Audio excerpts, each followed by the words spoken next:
10장. 내 영혼이 살기에 곤비하니 내 불평을 토로하고 내 마음이 괴로운 대로 말하리라.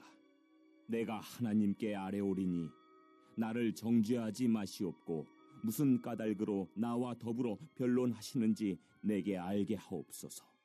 주께서 주의 손으로 지으신 것을 학대하시며 멸시하시고 악인의 꾀에 빛을 비추시기를 선히 여기시나이까.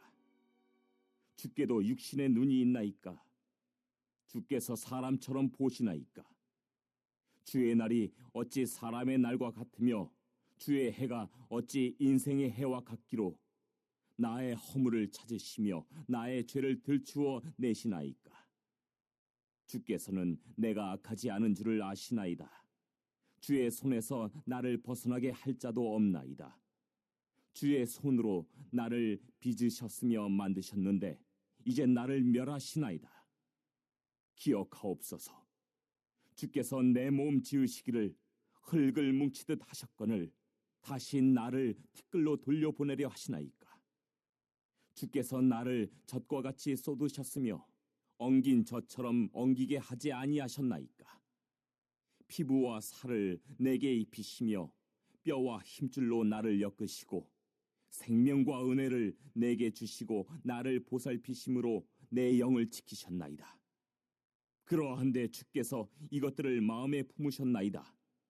이 뜻이 주께 있는 줄을 내가 아나이다. 내가 범죄하면 주께서 나를 죄인으로 인정하시고 내 죄악을 사하지 아니하시나이다. 내가 악하면 화가 있을 것이오며 내가 의로울지라도 머리를 들지 못하는 것은 내 속에 부끄러움이 가득하고 내 환난을 내 눈이 보기 때문이다. 내가 머리를 높이 들면 주께서 젊은 사자처럼 나를 사냥하시며 내게 주의 놀라움을 다시 나타내시나이다. 주께서 자주자주 증거하는 자를 바꾸어 나를 치시며 나를 향하여 진노를 더하시니 군대가 번갈아서 치는 것 같으니이다. 주께서 나를 태에서 나오게 하셨음은 어찌함이니이까. 그렇지 아니하셨더라면 내가 기운이 끊어져 아무 눈에도 보이지 아니하였을 것이라. 있어도 없던 것 같이 되어서 태에서 바로 무덤으로 옮겨졌으리이다. 내 날은 적지 아니하니이까. 그런즉 그치시고 나를 버려두사 잠시나마 평안하게 하시되 내가 돌아오지 못할 땅 곧 어둡고 죽음의 그늘진 땅으로 가기 전에 그리하옵소서. 땅은 어두워서 흑암 같고 죽음의 그늘이 져서 아무 구별이 없고 광명도 흑암 같으니이다. 우리는 이제 하나님에 대해서 흔히 사랑이 많으신 하나님, 은혜로우신 하나님, 자, 이런 것에 이제 익숙합니다. 근데 오늘 엽기서 어제 9장, 10장 이런 데서 나오는 말씀은 굉장히 낯선 하나님에 대해서 계속 이야기를 하고 있습니다. 하나님은 너무나도 무서운 분이시고, 하나님은 우리 인생을 이렇게 따뜻하게만 품어주시는 그런 분이 아니다라는 것을 욥기가 계속 보여주고 있는 것이죠. 하나님은 하나님이시고 우리는 우리다. 하나님을 인간적인 그런 모습에서 보려고 하면은 굉장히 상처를 받을 수가 있다. 그런 말씀을 쭉 어제부터 하고 있습니다. 어제 말씀에서는 이제 하나님이 어떤 분이시냐, 하나님이 우리를 지으시고 하늘 위에 계셔서 우주적인 그런 하나님의 그 앞에서 인간이 얼마나 무력하고 아무것도 없는 그런 쓸데없는 그런 존재인지에 대해서 9장에서 쭉 이야기를 했습니다. 그 앞에서 나는 아무것도 할 수 없다. 하나님께서 나를 벌 주시고 힘들게 하셨는데 거기에 대해서 내가 어떤 항변도 할 수가 없다. 왜냐하면 하나님은 하나님이고 나는 난데 그 중간에 중재자가 없다. 그래서 욥이 처절하게 몸부림치면서 나를 변호할 그리고 하나님과 나 사이에서 같이 변호하고 중간에서 중재할 수 있는 그 중재자를 바라보는, 그래서 그분이 2000년 후에 예수 그리스도께서 이 땅에 오셔서 우리를 중재하고 우리를 화목하게 하셨다, 이런 말씀을 나눴습니다. 자, 오늘 이제 욥기 10장 말씀은 욥이 이제 불만을 가지고 이제 하나님 앞에 막 직접 나가서 따지는 그런 장면을 보여주고 있어요. 욥기 말씀을 읽다 보면은 이게 어려운 게 뭐냐면 우리가 좀 쉽게 접하지 않는 그런 이야기들 계속 하고 있어요. 이래도 되나 하나님 앞에 하나님인데 자 이런 거죠. 우리가 기도를 할 때 이렇게 기도는 하지 않죠. 막 하나님 앞에 따지면서 막 삿대질해 가면서 이러진 않죠. 아무리 그래도 하나님 앞에서는 좀 점잖게 또 사람들 앞에서 또 체면이 있는데 그러진 않죠. 아무리 힘들어도 어려워도 좀 숨기고 사귀고 좀 그렇게 사는 게 좀 은혜로운 것 같은데 욥은 그러질 않습니다. 자 그래서 오늘 욥기 10장 말씀을 쭉 보다 보면은 그냥 하나님 앞에 직접 말을 걸고 막 따지고 쏟아내고 막 그런 장면인데요. 읽다 보면은 야 이렇게까지 할 수가 있을까 하나님인데 좀 너무 버릇없는 거 아닌가 이런 생각이 들 수가 있어요. 근데 우리가 이제 여기서 우리가 한 가지 생각해 봐야 될 게 있습니다. 정말 기도라는 것이 무엇인가? 우리 기도라는 것이 하나님 앞에 거룩하신 하나님, 은혜로우신 하나님. 자 이렇게 하고 내 마음을 다 숨기고 아유 괜찮습니다, 괜찮습니다. 그래 나는 그래요 하나님의 은혜로 사는 거지. 자 그렇게 하고 묻어두고 가는 게 진짜 기도인가? 아니면은 그냥 숨김없이 쏟아놓을 거 다 쏟아놓고 그냥 내 속에 있는 요만한 것까지 다 남기지 않고 다 쏟아버리고 자 그런 게 이제 기도인가? 사실 둘 다 기도입니다. 둘 다 기도예요. 근데 이쪽은 좀 우리가 익숙치가 않은 거죠. 하나님 막 쏟아놓는데 막 이것까지 그냥 다 밑바닥까지 다 쏟아놓아야 될까? 이런 것들은 좀 드러내고 싶지 않은 우리의 수치죠. 예. 인간의 밑바닥에 있는 이런 것들은 우리가 다 끄집어내가지고 다 들춰내게 되면은요 사람들 앞에서 밑바닥을 보이게 되면 어떻게 되죠? 밑보였다고 그러잖아요. 예. 그래 무시당하죠. 그래서 우리는 하나님 앞에서도 이렇게 밑바닥까지 드러내는 것을 굉장히 좀 두려워하고 사실은 그렇게까지는 가지 않습니다. 자 그런데 오늘 말씀에서 이야기하는 하나님 앞에서는 그런 것도 믿음이고 그렇게 하나님 앞에 숨김없이 우리 존재의 모든 부분들을 다 드러내는 것, 자 이런 것들이 사실 기도의 가장 심연에 가장 깊은 자리다 이렇게 오늘 보여주고 있습니다. 1절 말씀 먼저 한번 읽어봅니다. 1절 시작. 내 영혼이 살기에 곤비하니 내 불평을 토로하고 내 마음이 괴로운 대로 말하리라. 처음부터 심상치가 않아요. 하나님 앞에 뭐라고 한다고요? 불평을 얘기하겠대요. 하나님 나 불만입니다 이렇게 이야기하겠대요. 누가 이렇게 버릇없이 시작을 해요. 하나님 나 불만 좀 있는데요. 막 이러면서 무슨 사춘기 애들처럼 막 이렇게 이야기를 하겠대요. 그리고 내 마음이 괴로운 대로 말하겠답니다. 근데 지금 뭐라고 하냐면은 내 영혼이 살기에 곤비하니 그랬습니다. 삶 자체가 버겁고 힘들었다.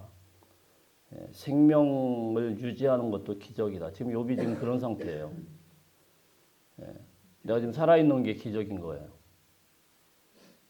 너무너무 힘들어가지고 지금 버티고 있는 것 자체가 좀 기적인 거예요. 그렇죠. 우리가 욥기 1장서부터 보면 얼마나 욥이 힘듭니까 지금.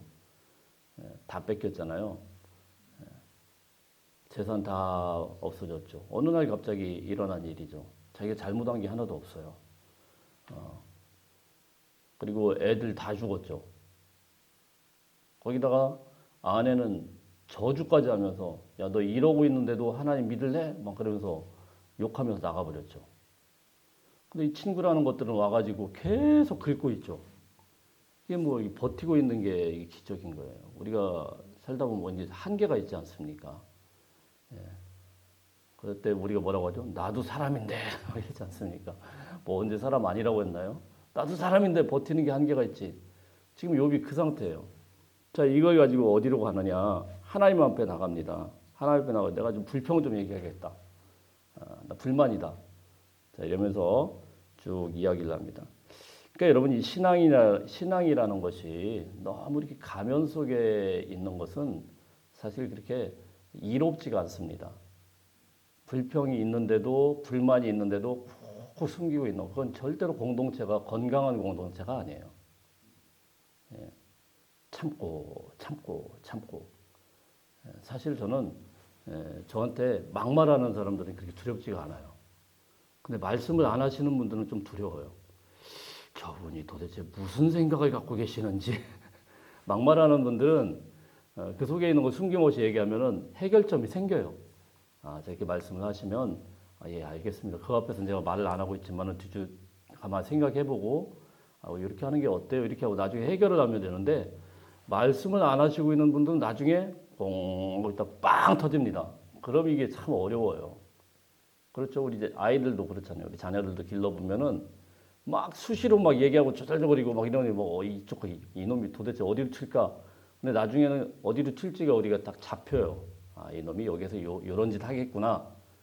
왜냐면 좌충우돌하는 애들은 좀 싫습니다. 근데요, 말도 안 하고 문만 걸어잠그고 안으로 쏙 들어가 버리고 그냥 뭔 좀 말을 좀 해야 되는데 그런 거 참 어렵습니다. 저놈의 자식이 도대체 무슨 생각을 하고 있는지. 그러니까 하나님 앞에서 불평을 좀 이야기하겠다. 욥에 우리가 좀 본받아야 될 점이고 좀 배워야 될 점은 그런 것 같습니다. 자, 우리 2절 보겠습니다. 2절 시작. 내가 하나님께 아뢰오리니 나를 정죄하지 마시옵고 무슨 까닭으로 나와 더불어 변론하시는지 내게 알게 하옵소서. 욥은 하나님 앞에 아뢰고 도대체 무슨 까닭인지 하나님이 나를 왜 뭐 때문에 나를 이렇게 어렵게 만드는지 좀 난 한번 따지고 싶다. 자, 이렇게 말을 하고 있습니다. 그러니까 여러분 신앙이라는 것은 무엇입니까? 신앙이라는 것은 괴롭고 힘들고 어렵고 버티기 어렵다고 하더라도 그냥 그 자리에서 뛰쳐나가고 그냥 숨어버리고 자 이런 게 아니고요. 그냥 불평불만을 쏟아 놓는다고 하더라도 그냥 하나님 앞에서 몸부림치는 거예요. 우리 하나님 앞에서. 불평을 쏟아 놓아도 하나님 앞에서. 예. 살아도 하나님 앞에서 살고 죽어도 하나님 앞에서 죽고. 그래서 뭐라고 합니까? 사도 바울이 사나 죽으나 나는 주님의 것이로다. 예. 이게 신앙이에요. 그러니까 하나님 앞에 너무 침묵하면서 또 사람들 앞에서 막 다 숨겨가면서 자 그렇게 있는 게 그렇게 결코 건강한 건 아닙니다. 제가 정말 좀 섭섭한 거 이런 것들은 뭐냐면요. 어떤 분들은 병원에서 수술해가지고 다 할 때까지 목사한테 얘기도 안 합니다. 이런 것쯤은 제가 뭐 관심 있어서가 아니고 그걸 좀 같이 이야기해 주는 게 좀 저는 친해 보여요. 아니 아프면 아프다고 얘기해요. 어떤 분들도 자녀들한테도 그러시더라고요. 자녀들한테도 수술해가지고 다 할 때까지 애한테 부담 안 준다고 얘기를 안 하시는 분들이 있더라고요. 결코 지혜롭지 않다고 생각해요. 그거 만일에 자녀가 알면은 기분이 좋을까요, 나쁠까요? 엄마가 도대체 나를 뭘로 생각하나? 그래서 좀 나이가 들면은 자녀들한테도 좀 기댈 줄 알아야 그게 좀 좋은 관계 아니겠어요? 너무 부담을 가지면 별로 좋지가 않아요. 예, 마찬가지입니다. 우리 하나님 앞에도 그냥 몸부림치더라도 우리 하나님 앞에서 다 쏟아낼 수 있는 그런 지혜가 있기를 바랍니다. 자, 우리 3절 보겠습니다. 3절 시작. 주께서 주의 손으로 지으신 것을 학대하시며 멸시하시고 악인의 꾀에 빛을 비추시기를 선히 여기시나이까. 이제 하나님이 어떤 분이신가? 주님께서는 손으로 지으셨다 이렇게 말씀을 합니다. 근데 손으로 지으신 것을 학대하신대요. 욥은 정확하게 이 원인을 알고 있어요. 내가 잘못해가지고 벌 받는 게 아니고 하나님이 학대하고 있다. 좀 그렇죠? 하나님이 나를 학대하고 있구나. 자, 우리 8절 보겠습니다. 8절 시작. 주의 손으로 나를 빚으셨으며 만드셨는데 이제 나를 멸하시나이까. 하나님은 나를 손으로 직접 빚으시고 만드신 분이세요. 그런데 이번에는 하나님께서 나를 멸하시고 깨뜨리고 계신다. 그렇게 느끼고 있는 거죠. 10절 볼까요? 10절, 11절 시작. 주께서 나를 젖과 같이 쏟으셨으며 엉긴 젖처럼 엉기게 하지 아니하셨나이까. 피부와 살을 내게 입히시며 뼈와 힘줄로 나를 엮으시고. 이제 고대 이제 히브리인들의 이제 생명에 대한 이해, 이건 어떻게 이해를 하고 있었냐면은 이 사람들이 뭐 무슨 지금과 같은 과학이 발달한 게 아니잖아요. 과학이다 그러면은 뭐 정확하게 설명하겠죠. 정자와 난자가 만나서 어떻게 생명체가 되는지 몇 개월 과정에 이렇게 된다 이렇게 생각을 할 텐데 이 사람도 이렇게 본 거예요. 아, 남자 여자가 만나가지고 아이가 생기는 과정을 아무리 생각해도 뭔가 이렇게 좀 신기해요. 분명히 액체였는데 액체를 쏟아 부었는데 젖과 같이 쏟아 부었는데 이게 엉겨 붙더니 그 다음에 피부와 살과 뼈와 힘줄로 엮으시고 자 이걸 누가 하신 거예요? 아 여기에서 하나님의 솜씨가 있구나 이렇게 이제 이해를 한 거죠. 하나님이 직접 그 액체와 같은 그런 존재를 하나하나 피부와 살과 뼈와 힘줄과 자 이런 것들을 다 손으로 빚어서 나 만든 거 아닙니까? 이런 이야기죠. 얼마나 하나님이 섬세하게 나를 만드셨습니까? 예. 자 이렇게 시간을 들여서 과정을 통해서 10달간의 과정을 통해서 그렇게 섬세하게 하나님이 하나하나 힘줄 하나까지 피부 조직까지 다 만드셔서 그렇게 만드신 정성스럽게 빚은 나라는 거예요. 여러분 이걸 믿으십니까? 뼈와 힘줄과 장기와 피부 조직과 하나하나까지 하나님의 손길이 닿지 않은 곳이 없어요. 자, 요번 이제 정확하게 그걸 기대를 하고 있어요. 자, 12절 보겠습니다. 12절 시작. 생명과 은혜를 내게 주시고 나를 보살피심으로 내 영을 지키셨나이다. 뿐만이 아니고 생명도 주시고 은혜도 주시고 지키시는 분이 하나님이십니다. 여전히 하나님은 그런 하나님이십니다. 이걸 기억하고 있어요. 근데 바로 여기에서부터 욥에게 큰 고통이 찾아오는 거죠. 왜 그런 나를 하나님이 그렇게 정성스럽게 만드시고 빚으신 나를 16절 보겠습니다. 16절 시작. 내가 머리를 높이 들면 주께서 젊은 사자처럼 나를 사냥하시며 내게 주의 놀라움을 다시 나타내시나이까. 아니 그렇게 정성스럽게 빚은 하나님이 이제는 왜 나를 사자처럼 사냥하십니까? 왜 지금은 그렇게 품던 그 손을 가지고 나를 막 정신없이 몰아붙이십니까? 그렇게 섬세한 손길로 나를 지으신 분이 어찌하여 나를 파멸의 길로 밀어 넣으십니까? 왜 그러십니까? 자, 이렇게 원망과 절규 섞인 모습으로 하나님 앞에 막 나가고 있는 거예요.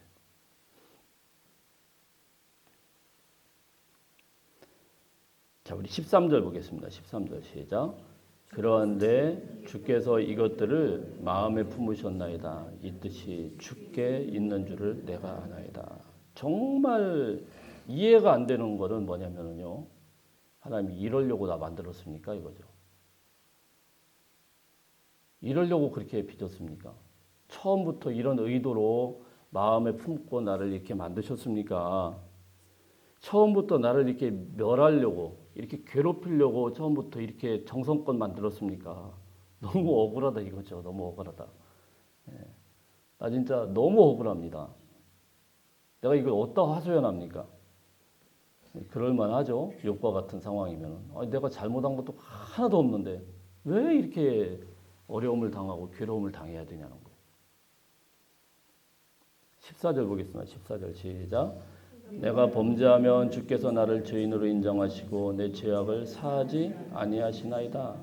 하나님이 사랑의 대상으로 느껴지는 게 아니고 범죄하면 주께서 나를 죄인으로 인정하시고 그리고 거기에서 용서하는 게 아니고 사하지 않는데요.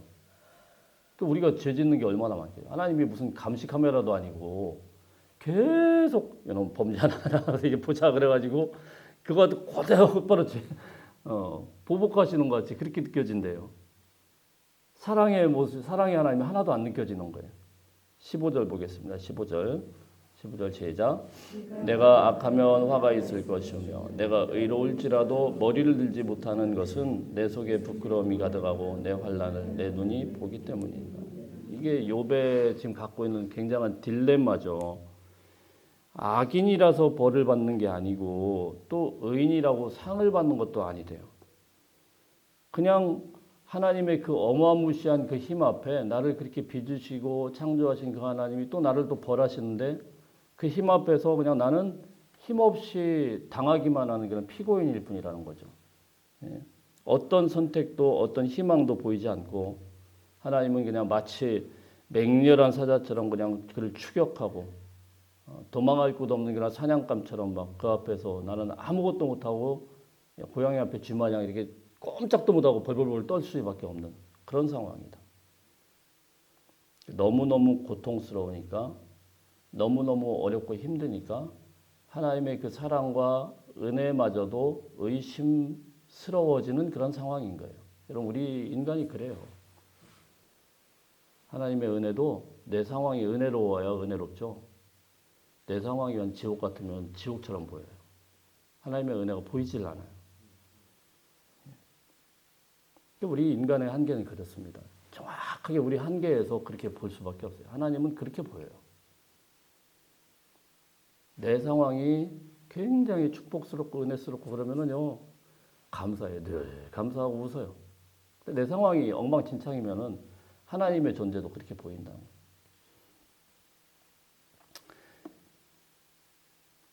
자, 우리 18절 말씀 한번 읽어보겠습니다. 18절 시작.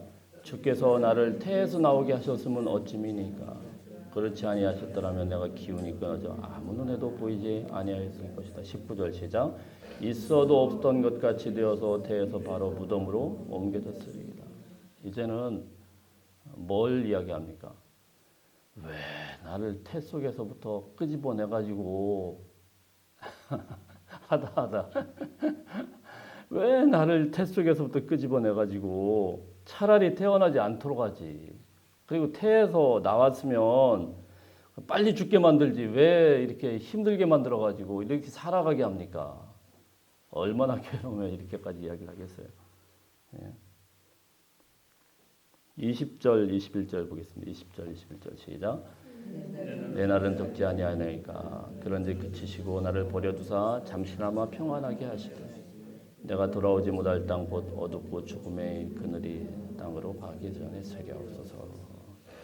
욥의 마지막 소원 이런 너무 어둡기 때문에 너무 힘들기 때문에 마지막 소원이라고 이야기하는 게 뭐냐면은 하나님 내 날이 이제 주님 앞에 얼마나 남았는지는 모르겠는데 얼마 안 남은 것 같은데 좀 그 날 동안도 나 좀 그만큼만이라도 좀 건들지 좀 말아주세요. 나 좀 제발 건들지 말아주세요. 나 좀 더 이상 옛날처럼 회복해야 달라는 것도 아니고 제발 나 좀 그만 좀 괴롭히라는 거예요. 좀 이상하죠. 하나님 앞에 이렇게 나간다라는 게. 예. 그렇다면 이게 욥기 10장 말씀을 이렇게 해석하는 게 좀 쉽지가 않아요. 욥기 뭐 전체적으로 좀 쉽지는 않지만 익숙하지 않은 거예요. 자, 여기서 여러분 우리가 한 몇 가지만 생각을 해보면 우리 하나님 앞에 나가는 기도가요. 정직한 기도가 어떤 때는 감사와 찬양으로만 되어지는 것 같지만 그렇지 않아요. 억지로 하는 게 기도예요. 어떤 분들은 주야 하고 막 기도하십시다 막 그러는데 그게 안 되는데 어떻게 합니까? 때로는 하나님 앞에서 어휴 한숨만 쉬는 것도 기도예요. 아니 내 상황이 그게 안 되는 걸 어떻게 합니까? 어떻게 맨날 기뻐하고 감사하고 찬양할 수 있겠어요? 그러나 중요한 것은 무엇입니까? 우리가 하나님 앞에 있다라는 거예요. 욥은 마지막 순간에도 정말 마지막에 숨이 할딱할딱 붙어있는 그 순간에 하나님 좀 제발 좀 나 좀 내버려 두세요. 자 이럴지라도 그냥 하나님 앞에 있는 거. 하나님 앞에서 고통스러워하고 하나님 앞에서 원망하고 하나님 앞에서 항변하고 따지는 것. 자 이런 모든 것들도 믿음의 한 과정일 수 있다라는 것입니다. 하나님은요, 우리의 어떤 꾸며진 그리고 거짓된 거룩함, 자 이런 것보다도 그냥 상처 입고 벌거벗겨지고 어렵고 힘들어지고 지치고, 자 이런 곳에서 몸부림치는 모습을 더 좋아하시고 그런 사람들을 붙드시는 하나님이신 것을 믿으시길 바랍니다. 여러분들이 상처받고 어렵고 힘들어지고 지칠 수 있어요. 사람들은 위로가 안 됩니다. 사람은 위로가 하나도 안 돼요. 가장 가까이 있는 사람도 별로 위로가 안 돼요. 제가 그렇더라고요. 여기 있어서가 아니고 위로가 안 될 때가 있어요. 좀 차라리 좀 저기 좀 떨어졌으면 좋겠는데 계속 와가지고 자꾸 건드리면은 좀 짜증이 나죠, 그죠? 그래서 이때는 좀 가만히 내비두면 좋겠는데 참 가까이 있어서 힘들 때가 있어요. 사람은 그래요. 차라리 우리 하나님 앞에서 그냥 나가서 부르짖고. 저는 가끔 그래요. 누가 목사님 왜 이렇게 새벽부터 일어나가지고 그러는데 새벽이 좋을 때가 있어요. 하나님 앞에서 그냥 제가 뭐 아무것도 안 하는 것 같아도 그냥 눈 감고 주여 미치겠습니다. 이때가 좋은 거예요. 이때가 그래야 풀려요. 그래야 풀려요. 누구한테 그런 소리가 할 수 있겠어요? 누구한테 누굴 붙들고요? 애들 붙잡고 얘기하겠어요. 남편을 붙잡고 얘기하겠어요. 또 집사님 붙잡고 얘기하겠어요. 안 풀려요. 사람들한테는 안 풀려요. 그냥 하나님 앞에 그렇게 탄식하고 하나님 앞에 그 칠흑 같은 어둠 가운데서도 몸부림을 치면 우리 하나님께서 우리 마음을 붙드시고 회복시킬 때가 있어요. 상황은 나아지지 않고 환경은 아무것도 변하지 않았지만 우리 하나님께서 붙들어 주신 힘으로 오늘도 살아낼 수가 있는 겁니다. 우리 믿음을 가지시고 기도하시고 승리하시는 저와 여러분들 되시길 바랍니다.